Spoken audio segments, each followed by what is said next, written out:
Number মানে যেটা বুঝিয়ে দেয় কোনো নাউনটা এক বছর না বহু বছর, সেটা সিঙ্গুলার আছে না প্লুরাল আছে, সেটাকে আমরা নাম্বার বলবো।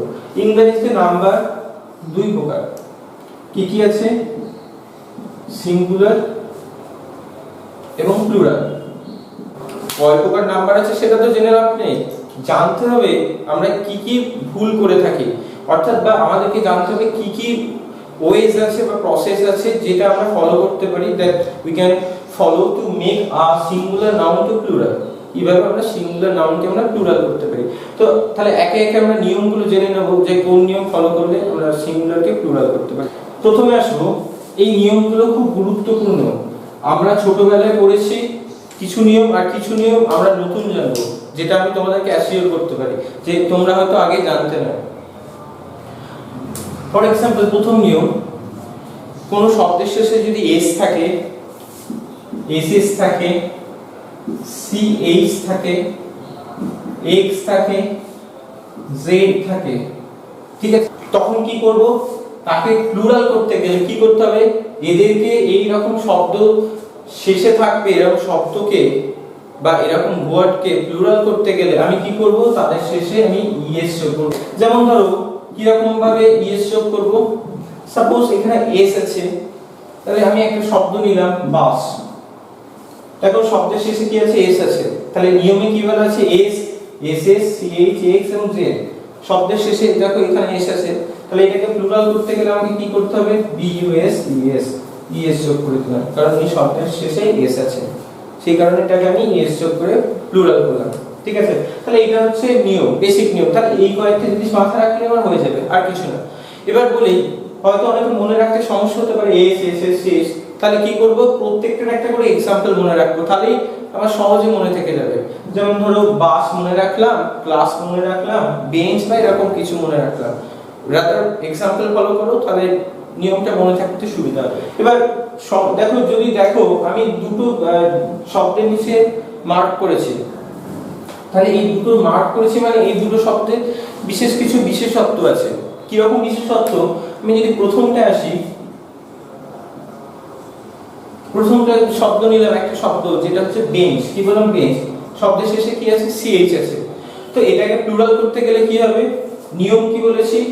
ইএস যোগ হবে। তাহলে আমি এটাকে প্লুরাল করব এরকম ভাবে, বেঞ্চেস, শুধু ইএস যোগ করে দিলাম। ঠিক আছে, কিন্তু যদি এরকম শব্দ থাকে, যে এরকম থাকলো M O N A R C A, monarch. Monarch মানে কি? রাজা বা সম্রাট, বুঝে গেছে? তারপর আবার কি থাকলো? Stomach, STOMACH। দেখো এই শব্দটার শেষে CH আছে, কিন্তু তফাৎ আছে। কিরকম তফাৎ? দেখো এই উচ্চারণ শেষে কি হচ্ছে? চ, আর এই উচ্চারণ কি হচ্ছে? কে বা ক, কে বা ক, বুঝা গেছে? তাহলে এই উচ্চারণটা হচ্ছে সফট বা মৃদু, আর এটা হচ্ছে কি? হার্ড। ক্লিয়ার? তো মাথায় রাখবে, যখন CH এর উচ্চারণ, CH এর উচ্চারণ অর্থাৎ শব্দের শেষে CH এর উচ্চারণ যখন চ হবে, তখন আমরা ইএস অ্যাড করব। কিন্তু যখন CH এর উচ্চারণ ক হয়ে যাবে, ক, অর্থাৎ মোনার্চ বলছি না আমি, মোনার্ক, ক আসছে, মোনার্ক, তখন আমাকে প্লুরাল করতে গেলে কি করতে হবে? শুধুমাত্র এস অ্যাড করতে হবে। তাহলে আমি এখানে শুধুমাত্র এস অ্যাড করব, কারণ এর উচ্চারণ ক হচ্ছে। ঠিক একই রকম ভাবে স্টোমাক, এটাকে প্লুরাল করতে গেলে আমি কি করব? এস করব, অর্থাৎ এস, শুধুমাত্র এস, কারণ এর উচ্চারণ স্টোমাক হচ্ছে, স্টোমাচ না।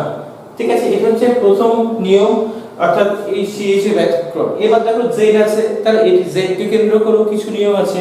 তাহলে প্রথমে এটা লিখে নাও, কারণ মোনার্ক এবং স্টোমাক এই দুটো হচ্ছে একটু এক্সেপশনাল কেস, কারণ এদের উচ্চারণ, সিএইচ এর উচ্চারণ কয় মতন হচ্ছে। হচ্ছে? আচ্ছা, এরপর আমি আসবো জেড এর, আসবো জেডটা খুব ইন্টারেস্টিং। জেড দিয়ে আমি দুটো শব্দ নিয়ে নেব। ঠিক আছে, প্রথম শব্দ দেখো বাজ, আর দ্বিতীয় শব্দ হচ্ছে কুইজ। বাজ আমরা নাও শুনতে পারি, কিন্তু কুইজ শব্দটার সঙ্গে আমরা খুবই পরিচিত। বাজ মানে কি? গুঞ্জন শব্দ। আমরা বলি বাজিং অফ দ্য বিজ, অর্থাৎ মৌমাছির গুনগুন যে ডাক, সেটাকে বাজ বলা হয়। বুঝা গেছে? তো এই দুটোর মধ্যে তফাৎ কি দেখো, একটাতে ডবল জেড আছে আর একটাতে সিঙ্গেল জেড আছে। বোঝা গেছে? নিয়মে কি বলেছিলাম, শব্দের শেষে z থাকলে কি হবে, es করতে হবে। তাহলে দেখো এই কুইজ শব্দটা একে যদি আমরা প্লুরাল করি তাহলে আমার করা উচিত কি, কুইজেস। কি বললাম, কুইজেস করা উচিত, কারণ z থাকলে es হবে। কিন্তু এই বাক্যটা ভুল, এটা এরকম হবে না। কেন হবে না, সেই কারণে আমি দাগ দিয়েছি। মাথায় রাখবে, যদি শেষে সিঙ্গেল z থাকে তখন একে প্লুরাল করতে গেলে কি করতে হয়, অর্থাৎ ডবল z করতে হয়, ডবল z। বোঝা গেছে? তাহলে বাক্যটাকে আমাকে ঠিক করতে গেলে কি করতে হবে, এখানে আরেকটা z আনতে হবে, অর্থাৎ আমি করতে পারবো কুইজেস। বোঝা গেছে? এটা হচ্ছে প্রকৃত বানান quizzes, Q U I Z Z E S. যেহেতু এখানে সিঙ্গেল z আছে তাই আমাকে ডবল z করতে হলো। ঠিক আছে? এটা হচ্ছে z সংক্রান্ত নিয়ম। অর্থাৎ এই কারণে আমি এই দুটোর তলায় দাগটা রাখলাম, তোমরাও দাগ দিয়ে রাখবে। একটা বললাম ch এর ক বা চ এর তফাৎ, আর একটা বললাম z সিঙ্গেল z। এবং এবার ডবল z আসবো।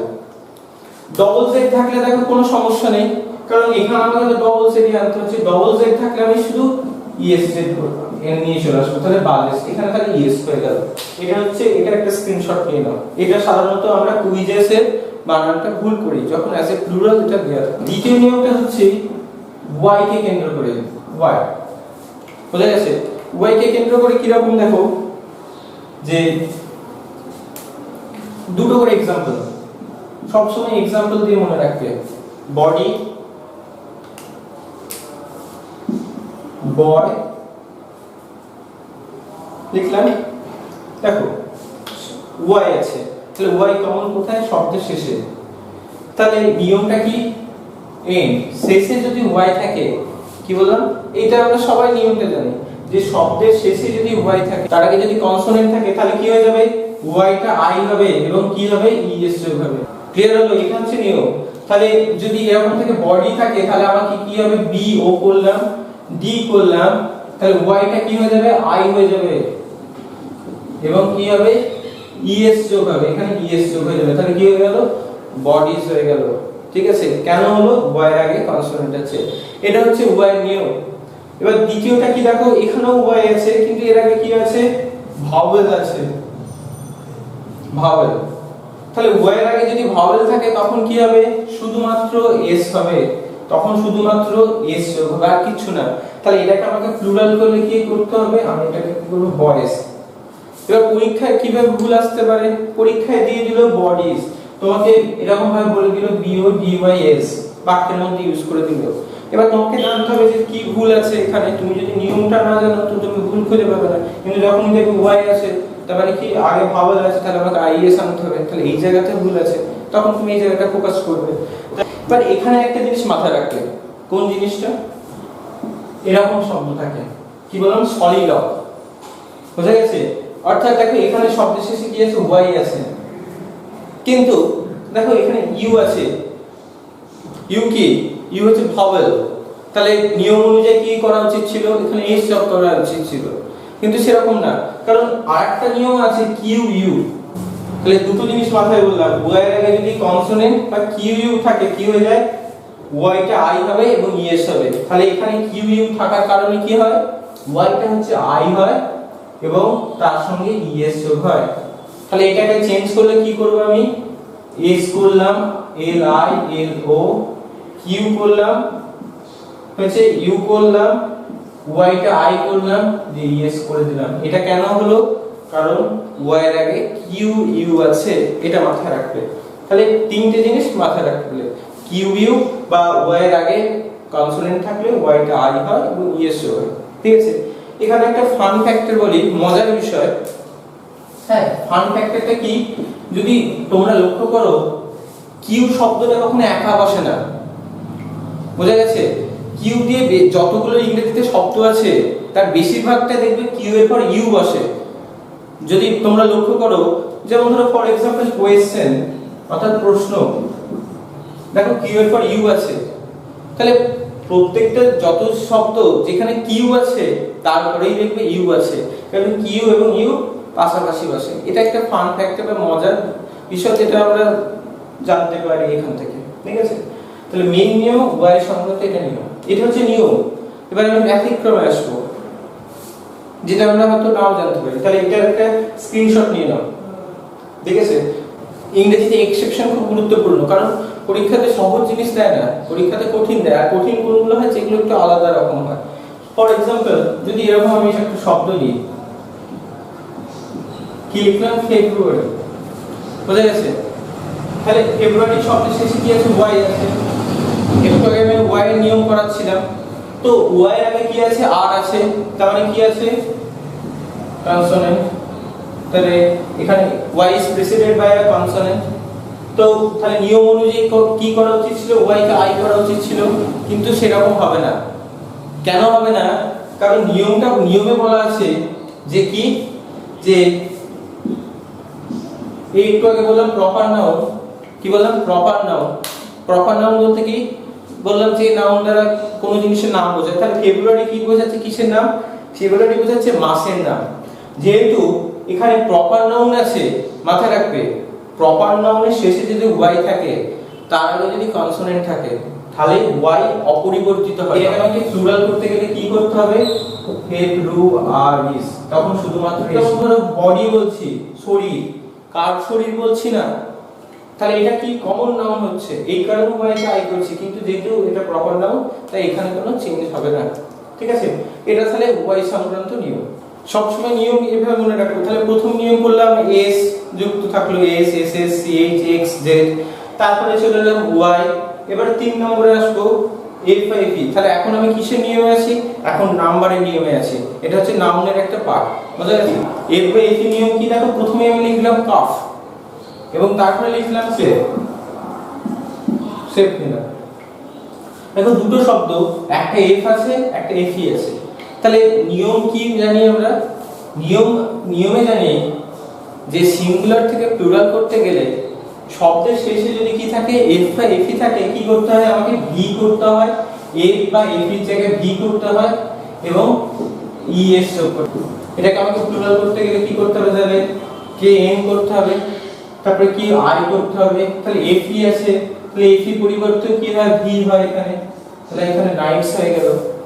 কিন্তু যখন এই সেফে আসবো, সেফ মানে সুরক্ষিত, এখানে সেফ মানে সিন্ধুক, অর্থাৎ তালা, যেখানে আমরা কোনো কিছু জিনিস গচ্ছিত রাখি, বুঝতে পেরেছো, সুরক্ষার জন্য। তাহলে এই সেফ হচ্ছে সিন্ধুক। তো এই সেফকে যখন প্লুরাল করব, তখন কিন্তু এইটা হয় না, এস এ ভি এস, এটা হয় না, এটা ভুল হয়ে যাবে। এটা কি হবে, S A F E S. তাহলে আমি এত কিছু কেন বললাম, আমি এগুলো বললাম এই কারণে, তাহলে আমাকে বুঝতে হবে কখন আমি ভিএস করব আর কখন শুধু আমি এস করব। তাহলে এটা জানবো কিভাবে, তার জন্য আমাদেরকে কিছু জিনিস শিখতে হবে। কি শিখতে হবে, তাহলে এখানে সমস্যার বিষয়, কখন আমি সাধারণ নিয়ম এফ এফি থাকলে ভিএস হয়, কিন্তু সব জায়গাতে তা হয় না। তাহলে আমাকে এমন কিছু জেনে রাখতে হবে যেটা থ্রু আমরা বুঝে যাব যে কখন এফি করব, কখন এস করব, কখন ভিএস করব।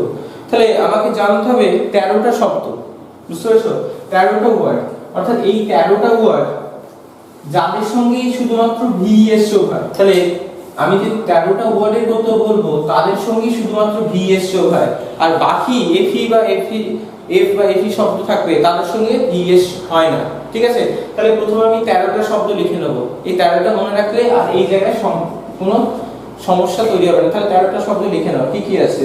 তাহলে বলে দিই শব্দগুলো, calf, leaf, self, loaf, half, knife, thief, wife, sheaf, অর্থাৎ সিফ মানে আঠি, self, self, elf, E L F, wolf.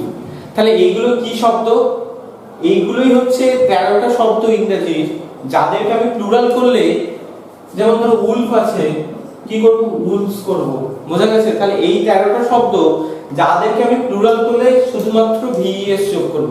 তাহলে এই 13টা শব্দ মাথায় রেখে দেবো, এদের সঙ্গে কখনো এস বাই এস হয় না, বোঝা গেছে। তাহলে এই 13টা শব্দ স্ক্রিনশট নিয়ে নেব, কারণ এই 13টা শব্দের সাথেই আমরা মেইনলি ভিএস যোগ করে, এই 13টা শব্দই কমন, আরো থাকতে পারে কিন্তু বেসিক্যালি এই 13টাকেই আমরা ধরে নিই। ঠিক আছে, তাহলে এটা আমরা স্ক্রিনশট নিয়ে নেব, এই 13টা শব্দ। হ্যান্ডকারচিপ ইউজ করলাম, তো একটা এর শেষে কি আছে, এফ আছে, কিন্তু এখানে কি হবে না, এখানে ভিএস হবে না, এখানে ভিএস হবে না। কেন? কারণ এই 13টা শব্দের মধ্যে এটা নেই। এটাকে প্লুরাল করতে গেলে কি করতে হবে আমাকে? হ্যান্ডকার চিপস, শুধুমাত্র এস যোগ করতে হবে। তাহলে বোঝা গেল যেগুলো ওই 13টার মধ্যে থাকবে না সেগুলো থেকে আমরা এস যোগ করব। ঠিক আছে, এবার এটা হয়ে গেল এফ বা এপির নিয়ম। এবার কিছু ব্যতিক্রম আছে। কিরকম ব্যতিক্রম? তো এটা আগে লিখে নাও। হ্যান্ডকারচিপ আছে, এরকম কি কি শব্দ আছে? আবার যেমন ধরো পাফ, দেখো এসএসসি এফ আছে, কি করব? পাফস করব। তারপর যেমন ধরো ক্লিফ আছে, ক্লিফ, ক্লিফ মানে কি? চূড়া বা শৃঙ্গ। তাহলে এটাকে কি হয়? আমি করব ক্লিপস। তাহলে এগুলো দেখো শুধু এস করছি, এখানে ভিএস করছি না, কারণ এগুলো these words are not included on that 13 words. Okay, that's why we are using just s with these words.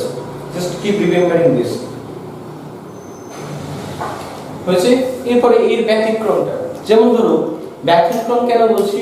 আমি কিছু শব্দ লিখব, বলেছিলাম নাউন মানে আর কিছু না, কিছু শব্দ জেনে রাখতে হবে শুধু। যেমন ধরো ওই 13টা শব্দ জেনে রাখতে হবে, এগুলো মেমোরাইজিং করা ছাড়া আর কোনো উপায় নেই। তুমি তো কোনো ফর্মুলা নেই এখানে যে তুমি এই ফর্মুলা প্রুফ করে এটাকে মনে রাখবে, ঠিক আছে? ঠিক তাই প্রত্যেকটা শব্দকে আমাদের মনে রাখতে হবে। যেমন ধরো এখানে আমি যেটা বলছিলাম স্কার্ট, এই শব্দটা কেন লিখলাম? দেখো এরও শেষে এফ আছে, কিন্তু তাহলে এবার কিছু আমি শব্দের কথা উল্লেখ করছি যার শেষে তো এফ বা এফই আছে, কিন্তু যার প্লুরালে আমি কি করতে পারি? এসও করতে পারি বা ভিএসও করতে পারি। তাহলে এই শব্দগুলো এবার লিখে নেব একটু, না শব্দগুলো লিখে নেব। তাহলে আমি এটা কি করতে পারি?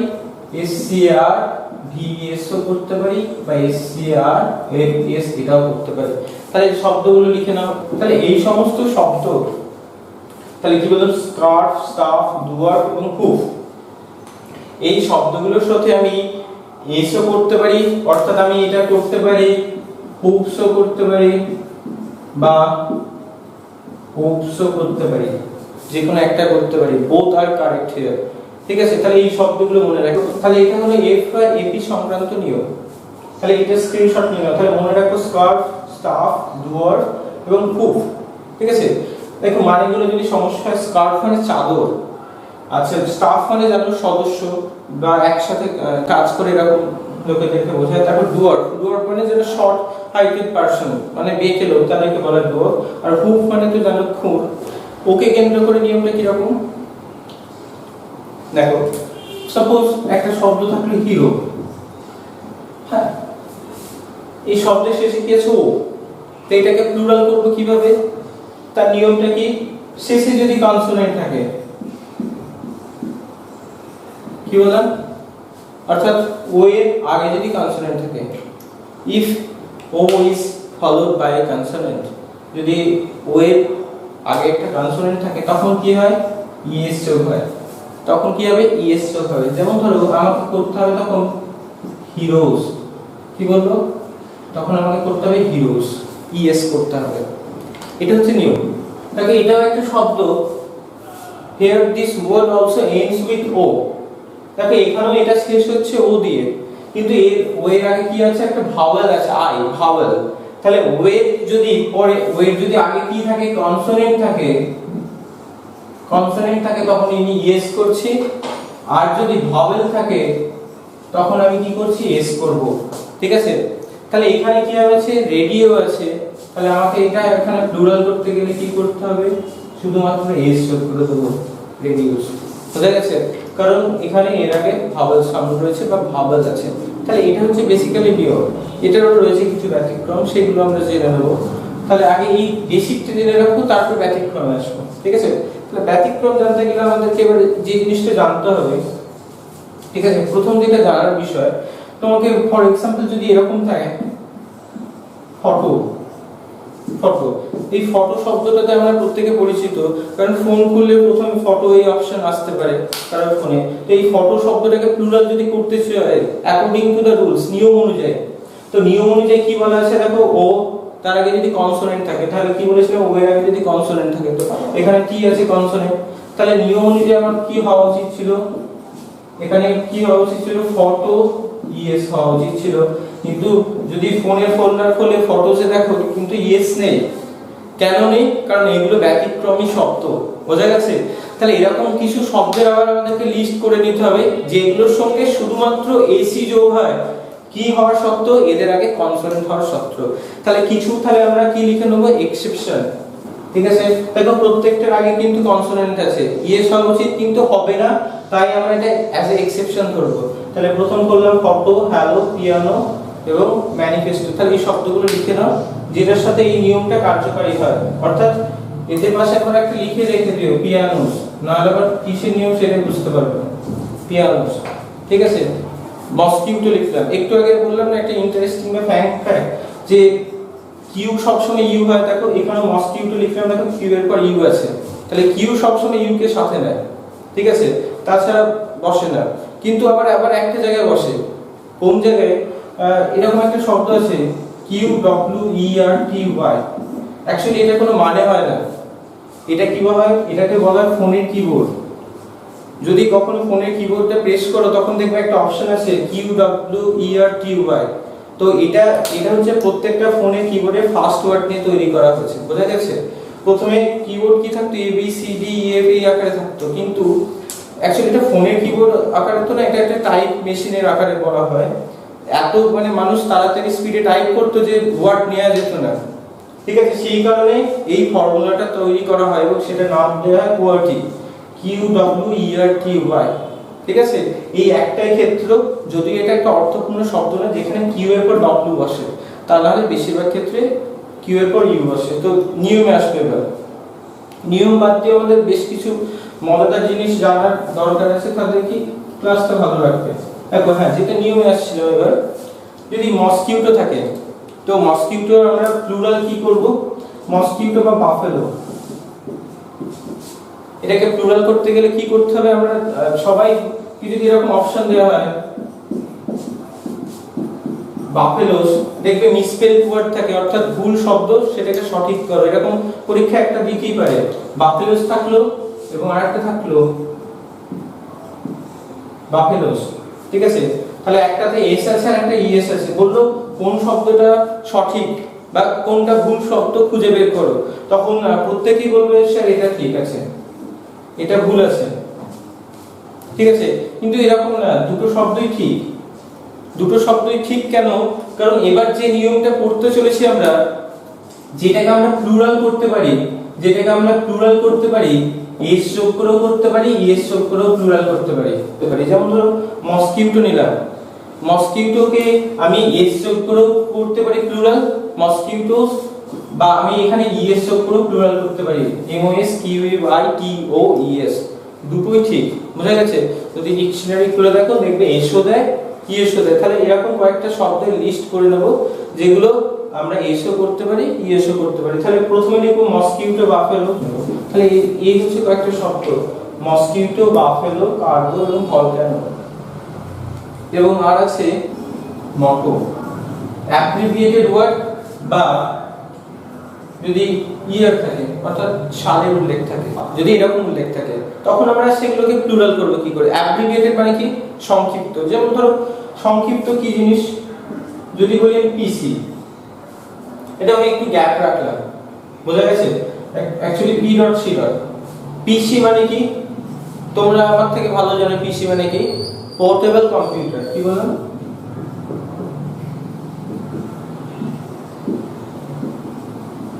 পিসি মানে পোর্টেবল কম্পিউটার, ঠিক আছে? তো এই পিসি যদি এরকম শব্দ থাকে, তো এখানে বলা আছে পিসি মানে তাহলে কম্পিউটার। আমি যদি বলি আমার কাছে 5টা পিসি আছে, অর্থাৎ 5টা পোর্টেবল কম্পিউটার আছে, তো আমি এটাকে প্লুরাল করব কিভাবে? বেশ সমস্যার বিষয়, কারণ এটা তো অ্যাব্রিভিয়েটেড ওয়ার্ড, ঠিক আছে? তো এটাকে কিভাবে করব তার আগে দেখবে সব জায়গায় খোঁজার চেষ্টা করবে যে ভুল কিভাবে খুঁজে পায়, বোঝা গেছে? এই যে আমি হয়তো নিয়ম করাচ্ছি, এর মধ্যে হয়তো ভুল এলো না, আবার যে কথাগুলো গল্পের আকারে বলছি সেটা থেকে আবার ভুল চলে এলো, বোঝা গেছে? যেমন ধরো এখানে কি বললাম? পোর্টেবল বললাম, এই শব্দটা দিয়ে আবার ভুল চলে আসতে পারে। কিরকম?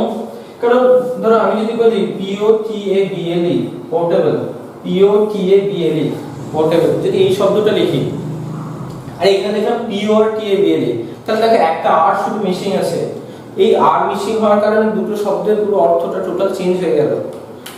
ঠিক আছে, তো এই দুটোর মানে কি? এই পোর্টেবল মানে যেটা সহজে বহন করা যায়, that we can carry easily, ঠিক আছে, সেটা হচ্ছে এই পোর্টেবল। কিন্তু এই পোর্টেবল মানে কি? এই পোর্টেবল মানে পানযোগ্য, অর্থাৎ যেটা আমরা পান করতে পারি। যেমন ধরো আমরা বলতে পারি ড্রিঙ্কেবল, অর্থাৎ পানযোগ্য, যেটা আমরা খেতে পারি।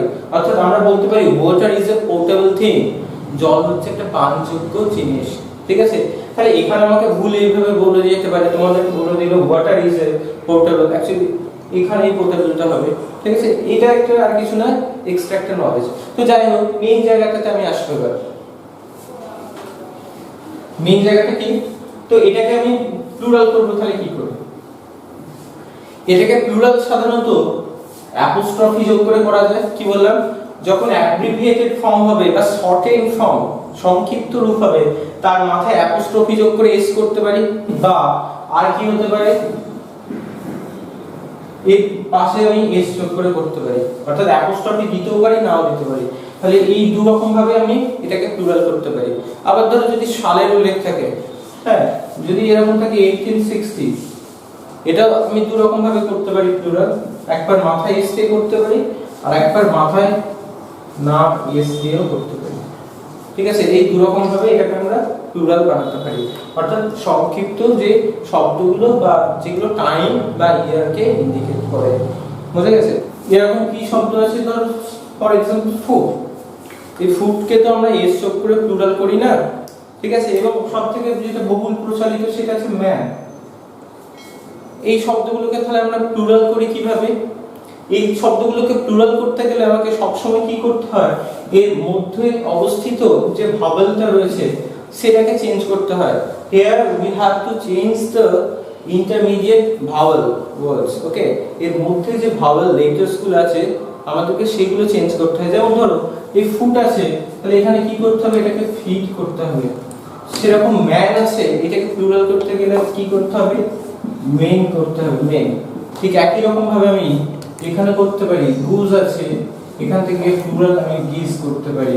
ঠিক আছে, এইভাবে আমরা এটাকে প্লুরাল করতে পারি, কোনো সেটা সমস্যা হবে না। ঠিক আছে, তাহলে এইগুলো হয়ে যাবে। এটা হচ্ছে কিছু নিয়ম যেগুলোকে আমরা প্লুরাল করি, মধ্যে অবস্থিত ভাওয়েলগুলোকে চেঞ্জ করে, ভাওয়েল লেটারগুলোকে। ঠিক আছে।